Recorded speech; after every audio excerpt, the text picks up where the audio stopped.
Welcome back to Grief Inspired. My name is Catherine McNulty, and I bring light to the darkness of grief. Today we're talking about healing grief from within, and I decided to choose this topic today because today was a bit of a challenging day for me. Have you ever had one of those? Do you know what I'm talking about? So today was challenging. I let the day get away from me. I let my emotions take over. I let the situations that were happening in my life leave me feeling victimized, out of control. And I get a little panicked. I get a little frantic, and I feel off balance, off center. And I hope that you know what that feeling is like. And so I had to reset, and I had to decide what I was going to do. So first thing I did was pour myself a glass of wine. I took a few sips of it, and I thought to myself, I saw a text message actually from a friend and colleague who is my accountability partner to ensure that I exercise. And I thought to myself, I need to exercise. There's no better way to control your emotions and your physical state and how you feel than to get those endorphins going, to do, even if it's just a short burst of exercise to get your heart rate up. I do 15-minute workouts and they make a big difference. So I reset that way. I called a friend. I talked to a friend. And then I made a decision to not let the night get away from me because it is evening time, and to choose not to be victimized by what was happening, and just to reset myself. And then I'm going to take the rest of the evening to, have a little downtime, because usually for me, and this is me personally, when I start to get frantic, when I start to feel out of control, it's usually a signal for me that I need to rest. I need to reset. And so when we talk about healing grief from within, there's so much about the grief process that has to do with emotions, has to do with your thoughts, has to do with your experience of grief. And it's your experience in this moment, in this day, in this life. And I want to share with you a quote that you may have heard me share before. I pulled this off of my wall because I keep it on my wall because it's so poignant and it's so meaningful to me, and I want to share it with you. And it says, "Stop looking for answers from strangers. The answers to your life are within you. Only you know what makes your heart feel at home. Only you can hear your inner voice. The key is in asking the right questions." Stop looking for answers from strangers is how that starts.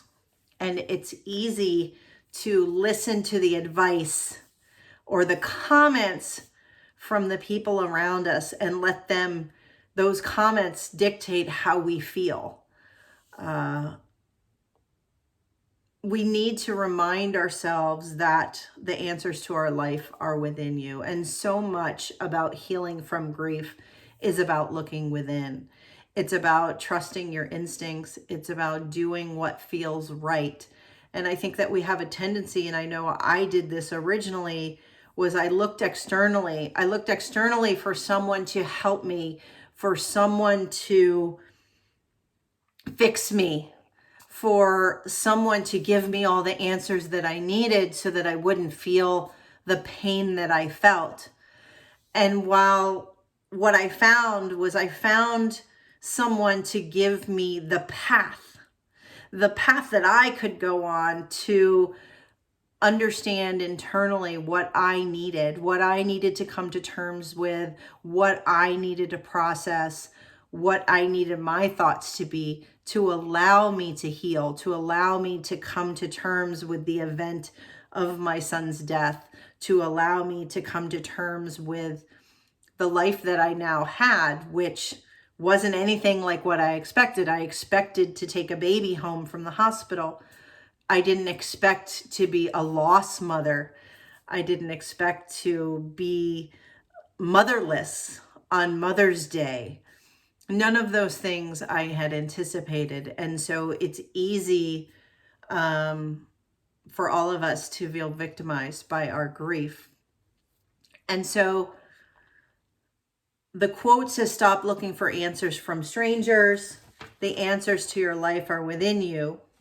Only you know what makes your heart feel at home. And I love that because this is about you. It's about what works for you. And it's about trusting those instincts, like I said. And so I feel like part of my responsibility here at Grief Inspired is to promote different things that you can try on. And I feel so blessed to have found a therapist who was able to give me tools and let me try them on. And she described it to me like trying on an outfit, like taking some time, put it on and see how it feels. And if it doesn't feel right, take it off and throw it away or give it away. Let someone else deal with it. And I want to provide you with as many tools as I can so that you can do just that, so that you can try them on, see how they feel, see how they fit. And the ones that feel good to you, I want to encourage you to do more of them. And if you try it on and it doesn't seem right, well, then you move on. And I even talked in my latest, I have a playlist that's, let's see, Stop Guilt and Judgment. It's a 3-part series that utilizes a tool called the emotional freedom technique. And if you've heard of it, it's tapping. And so in that playlist, I go through what tapping is, how that can help you, how to do it in the second video, what that looks like. And then in the third video, we do it together. So that's a playlist we have. That's one tool. And what I find unique, and for me in particular, that was a tool that I tried 10 years ago and it just didn't fit. It just didn't feel right for me. And then it came back into my life. It kind of slammed into my face, so to speak, when I found a book that was centered completely around it. And I really wanted to read the book and I wanted the tools that were in the book. And this was the path. And so I tried it out again and it was miraculous how it fit differently. So you want to keep in mind that as you grieve, you're growing. And I want to have I wish I had a visual to show you, and I'll find it so that I can show you in another video. But what I saw someone show was when you think about grief, let me pull this. Let's say, for example, your grief is this size. Ignore that this is a chicken. But your grief is this size. It's a stress ball, another tool. But your grief is this size. And if you put this grief in a container early on in your grief, it fills up the whole container. And your grief does not become less. Your grief stays the same size. But what happens is your container that holds that grief becomes bigger. And that's where the pain of grief can start to diminish because your container is bigger, because you're not trapped in the grief and that's all you can experience. And the way to make your container bigger is with all the tools and the things that I talk about here and watching my videos and working in my grief journal, if you have a copy of that. And now I've started courses, and those are all opportunities to grow your container. And the more you grow the container, the better you're going to feel. And so I want to encourage you to continue to try on different techniques, different tools. Things like some of the tools. I mentioned EFT. There are breathing exercises that can help you. I talk all the time about 4, 6, 8 breathing from Andrew Weil. It's amazing, amazing technique. Meditation of all kinds, starting with guided meditation. So critical. I've talked about essential oils and how that can help you in the process. We talk about methodologies around exploring your guilt and finding forgiveness and giving yourself grace, right? And journaling and doing stream of consciousness journaling. And I don't know if I've talked about it, but there's another one that's called Rage on the Page, where you're very angry and you put all your feelings onto a piece of paper. There's so many different tools, and I'll continue to try to share all those tools with you, but you want to try those on. So I have some playlists. You could try the EFT tool. There is a grief tool for meditation. I have multiple meditation videos.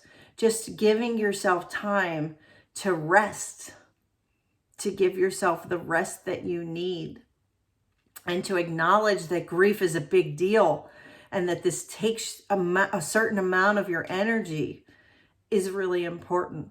So all of those things, and in some ways, it's mindset training. It's teaching your mind to not be victim to your thoughts, to not be victim to your emotions. And it doesn't mean not feeling them. Absolutely, you're going to feel it, but it's letting the emotions come. It's letting the feelings wash over you.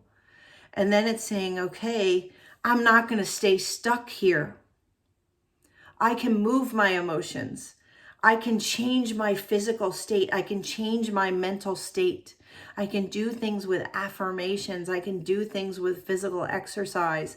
I can have mantras that when I start saying things that aren't positive, that are not helpful to me, I can replace them with something that is positive. And I have videos on that as well. And I'll put them in the comments. But mindset training is critically important.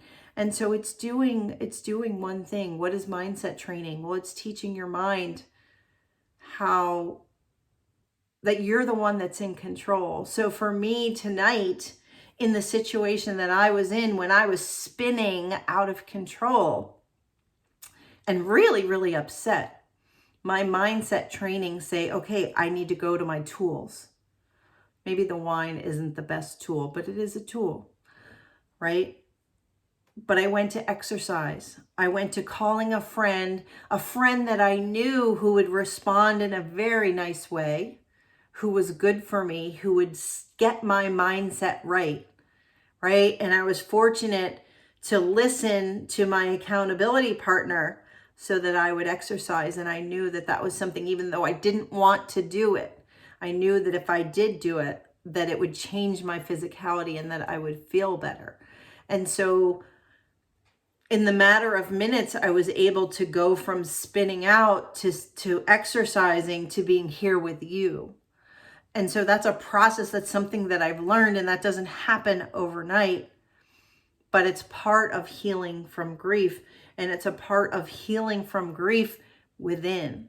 It's not from the external anything. It's from within. It's from within our heart. It's from within our gut. It's from within our soul. And so that's why I want to continue to remind you of this quote that says, stop looking for answers from strangers, that the answers to your life are within you. Only you know what makes your heart feel at home. What makes your heart feel at home? What makes you feel a little bit lighter? What helps you on those hardest days? Is it exercise? Is it talking with friends? Is it journaling it out? Is it doing something creative? Is it ensuring that you get enough sleep? And in the next video, we're going to talk about sleep and how to help you through the sleep process and make sure that you're getting sleep. Because if you're not getting enough sleep, that can be a real challenge, and it further complicates things and makes your grief harder. So how are we going to do that? We'll look at that in the next video and talk about your sleep cycle and how we can enhance that and get more rest because the more rested you are, the better you're going to feel, and the more mentally strong you'll be to be able to handle the grief that's upon you. And so only you can hear your inner voice. So take some time today and listen to your inner voice. Find stillness, find calm, go to a quiet place, light a candle, be still, and listen. Listen to what your heart is trying to tell you. Listen to what you need right now in this moment. Trust your gut, trust your instincts. If you're challenged with anything in particular, think on it, pray on it. If you pray, look for guidance, ask for guidance. And then be quiet and be still and see what comes. So try that today and drop some comments below. Let me know what works for you. What works for you when you're spinning out of control, when you need to heal your grief from within? What are the tools that you use? What do you have in your toolbox that you've tried, that you use, that you know works for you? Because it's about building that toolbox for yourself. That's how you're going to heal. So it's knowing what works for you and then actually using them, because it's not about just knowing the tools, it's about using them in a meaningful way, right? So people can say, oh, I don't want to journal because I tried that and it didn't work. Well, journaling is a process. And so did you really, really try it? And can you come back to it now? And is it going to support you in what you're going through? This journal in particular is designed to help you look within. It's not about anything external. It's all for you. And it's about looking within. And so that's my message for you today, is that the healing from within is about trusting your instincts and doing what feels right, and knowing that your grief is not going to get any smaller, but that your container needs to get bigger. And so your job, your healing, is to figure out how to make that container bigger. And I keep trying to give you as many tools as possible. Check out my playlist, try a meditation video, watch the alleviate the pain of guilt and judgment videos about EFT. Try it out, give it a chance, and then report back to me and let me know how it worked for you. I can't wait to hear what you have to say. I hope you found this helpful. Let me know what else you need. Like I said, we're going to talk about how to get better sleep while you're grieving in the next video. So I will see you then. But until then, take care of yourself and remember that only you can hear your inner voice. And the key is in asking the right questions. So the question of today is, what do I need right now in this moment? What do I need to do? What do I need to try that I haven't tried? And what does that look like for you? Bye for now.